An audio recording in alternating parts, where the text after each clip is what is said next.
Hi friends, मैं हूं आपका दोस्त Rajendra Sarodiya. MP forest exam YouTube channel पर आप सभी का स्वागत है। दोस्तों, आज हम जो टॉपिक डिस्कस करने वाले हैं वो है मध्य प्रदेश का पर्यटन, जो कि आने वाले विभिन्न परीक्षाओं के दृष्टिकोण से बहुत ही इंपॉर्टेंट टॉपिक है। दोस्तों, मध्य प्रदेश का पर्यटन का ये भाग एक है जिसमें हम MCQ सीरीज चला रहे हैं, जिसमें हम आपको बहुत ही इंपॉर्टेंट क्वेश्चन यहाँ पर डिस्कस करते हैं। तो आइए शुरुआत करते हैं। क्वेश्चन नंबर 1 है, 7 सागर 9 नारायण एवं 84 महादेव की परिक्रमा मध्य प्रदेश के किस नगर में संपन्न होती है। क्वेश्चन ध्यान से पढ़िएगा। 7 सागर 9 नारायण एवं 84 महादेव की परिक्रमा मध्य प्रदेश के किस नगर में संपन्न होती है। ऑप्शन दिए हुए हैं अमरकंटक, चित्रकूट, ओमकारेश्वर और उज्जैन। तो इसका राइट आंसर हो जाएगा दोस्तों उज्जैन। ठीक है, उज्जैन में 7 सागर 9 नारायण एवं 84 महादेव की परिक्रमा संपन्न होती है। नेक्स्ट देखते हैं।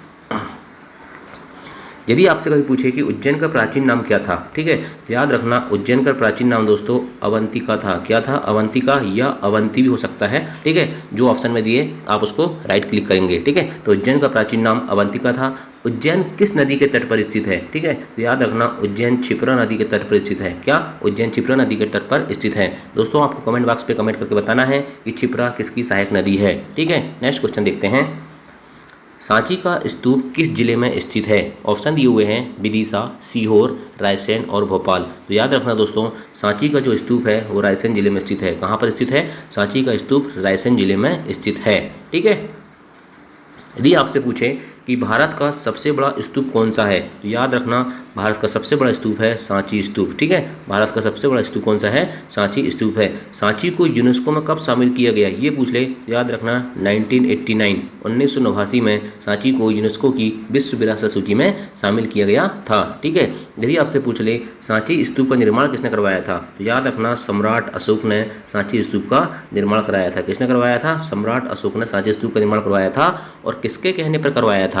तो अपनी पत्नी श्रीदेवी के कहने पर अशोक ने सांची स्तूप का निर्माण रायसेन में करवाया था। ठीक है, इसके बाद दोस्तों, सांची स्तूप में देखे जाने वाली सजावट शैली को क्या कहते हैं? ठीक है, तो याद रखना भरहुत कहते हैं। क्या कहते हैं? भरहुत कहते हैं। जो दोस्तों सांची स्तूप में जो सजावट देखी जाती, सजावट की जो शैली है उसे क्या कहते हैं?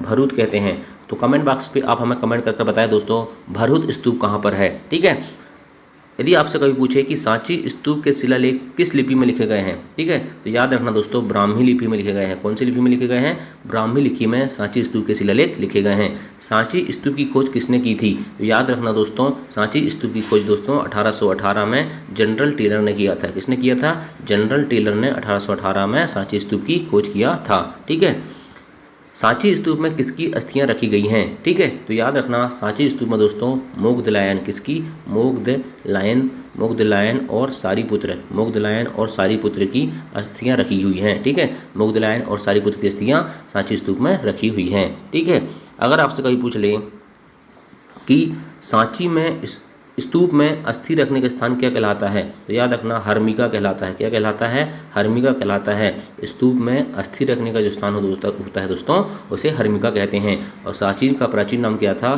तो काकड़ाम था। क्या था? सांची का प्राचीन नाम काकड़ाम था। ठीक है, नेक्स्ट क्वेश्चन देखते हैं। भीमबेटका की खोज किसने की थी या भीमबेटका को किसने खोजा? ठीक है, तो याद रखना इसका राइट आंसर हो जाएगा दोस्तों डॉक्टर विष्णुधर बाकड़कर ने की थी। किसने की थी? डॉक्टर विष्णुधर बाकड़कर ने भीमबेटका की खोज की थी। ठीक है, भीमबेटका किस जिले में स्थित है? तो सीधी सीधी बात है दोस्तों, रायसेन जिले में स्थित है, अब्दुल्लागंज में। अब्दुल्लागंज रायसेन में क्या है? भीमबेटका स्थित है। ठीक है, भीमबेटका की खोज कब की गई? तो 1957 में की गई थी। भीमबेटका की खोज कब की गई थी? 1957 की गई थी। ठीक है, मध्य प्रदेश का सबसे बड़ा गुफा समूह कौन सा है पूछे, याद रखना ये भीमबेटका ही है। ठीक है, और भीमबेटका से किस काल के साक्ष्य मिलते हैं? तो याद रखना दोस्तों पुरापाषाण काल के साक्ष्य मिलते हैं। कौन से काल के साक्ष्य मिलते हैं? पुरापाषाण काल के साक्ष्य भीमबेटका से मिलते हैं। नेक्स्ट क्वेश्चन है, मांडू का पुराना नाम क्या है? आनंदपुर, दिलीप नगर, खानदेश, सादियाबाद। तो सिंपल है दोस्तों, याद रखना मांडू का पुराना नाम है सादियाबाद। ठीक है, मांडू का पुराना नाम क्या है? सादियाबाद है। अब दोस्तों कुछ शहरों के नाम दिए हुए हैं तो इनके पुराने नाम आपको पता होना चाहिए। जैसे दतिया है, दतिया का पुराना नाम क्या है? दिलीप नगर है। दतिया का पुराना नाम क्या है? दिलीप नगर। ठीक है दोस्तों, मैं लिखता हूँ, यदि आपको समझ में नहीं आता तो आप कमेंट करके बता देना, मैं आपकी उसकी PDF उपलब्ध करा दूंगा। ठीक है। शिवपुरी का क्या है? शिवपुरी का अनलपुर है। क्या है? शिवपुरी का अनलपुर। शिवपुरी का अनलपुर। बुरहानपुर का क्या होता है? बुरहानपुर का दोस्तों याद रखना, बुरहानपुर का है खानदेश। बुरहानपुर का क्या है? खानदेश है। ठीक है। विदिशा का क्या है? विदिशा का याद रखना भेलसा नगर है। क्या? विदिशा का भेलसा, भेलसा, भेलसा नगर। विदिशा का क्या है? भेलसा नगर। ठीक है। इसके बाद मंदसौर का पूछे दोस्तों तो याद रखना मंदसौर का क्या होता है? मंदसौर का दसपुर। दसपुर, दसपुर किसका पुराना नाम था? मंदसौर का। टीकमगढ़ का पूछ ले दोस्तों कभी, याद रखना टेहरी। क्या? टेहरी। टेहरी दोस्तों टीकमगढ़ का पूरा नाम है। इसके बाद दोस्तों कटनी का क्या है?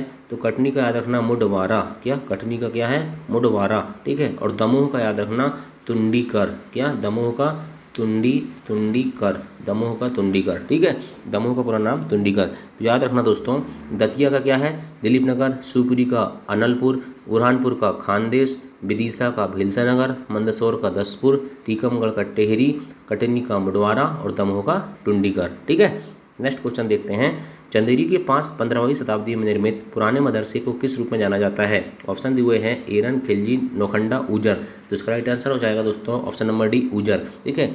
जो चंदेरी के पास 15वीं शताब्दी में जो मदरसा बनवाया गया था उसको हम ऊजर के नाम से जानते हैं। ठीक है।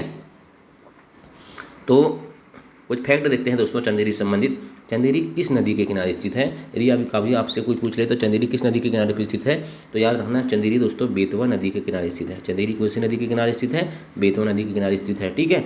यदि पूछे चंदेरी किस जिले में स्थित है, ठीक है, तो चंदेरी की साड़ी आपने सुना होगा दोस्तों, चंदेरी की साड़ी है चंदेरी अशोकनगर जिले में स्थित है। ठीक है। अशोकनगर जिले में स्थित है। ठीक है। इसके बाद दोस्तों चंदेरी के किले का निर्माण किसने करवाया था? तो याद रखना चंदेरी के किले का निर्माण करवाया था राजा कीर्तिपाल ने। किसने करवाया था? राजा कीर्तिपाल ने चंदेरी के किले का निर्माण करवाया था। ठीक है।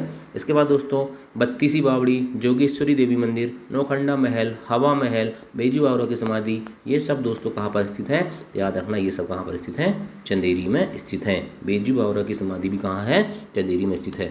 तो दोस्तों ये था आज का छोटा सा वीडियो जिसमें हमने बहुत ही इंपॉर्टेंट क्वेश्चन लेके आए थे मध्य प्रदेश के पर्यटन से संबंधित। ठीक है।